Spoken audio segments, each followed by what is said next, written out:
ถ้าไทยสวัสดีเพื่อนทุกคนคลิปนี้ก็จะมาต่อคอมเมนต์ผู้หนึ่งที่คอมเมนต์ถามกล้องเอฟเฟกนั่นเนาะหรือว่ากล้องกำคืนนั่นเนาะที่ว่าคอยใส่ตลอดเนาะใส่ยิงหนูไหวเนาะ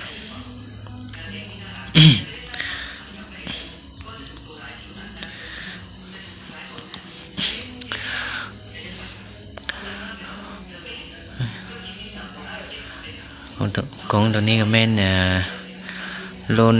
ธรรมดาเนาะบ่แม่นรุ่นราคาสูงนะนี่แม่นตัวธรรมดาราคาต่ำเนาะ2 ล้านไปเนาะแต่ก็ใช้พอโอเคอยู่ไทยคิดบ่ได้เลยรุ่นนี้เนี่ยเฉพาะแต่เปิดเห็นกลางคืนอย่างเดียวเนาะก็กลางเว้นเนี่ยได้แต่สองอย่างนี้เลยนอนี้ก็บ่มีอย่างไรเนาะลงเปิดให้มึงเนาะ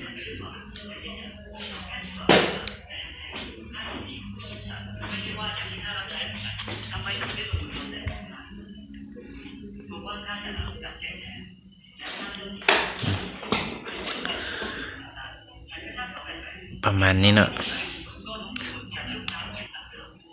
มีบอนปันเลยปันให้แจ้งบ่แจ้งกับปันได้เนาะ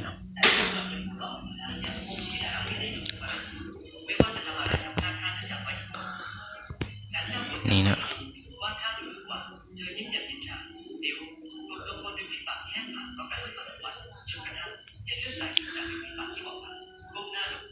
ตาเบิ่งแจ้งปันกลางเว้นเนาะนี่เป็นเปิดกลางเว้นเบิ่งกลางคืนเนาะ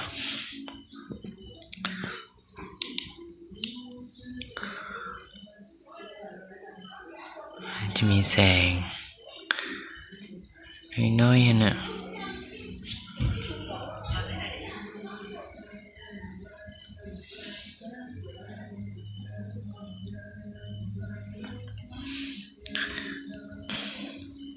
ตอนที่ต่อใส่กล้องนะ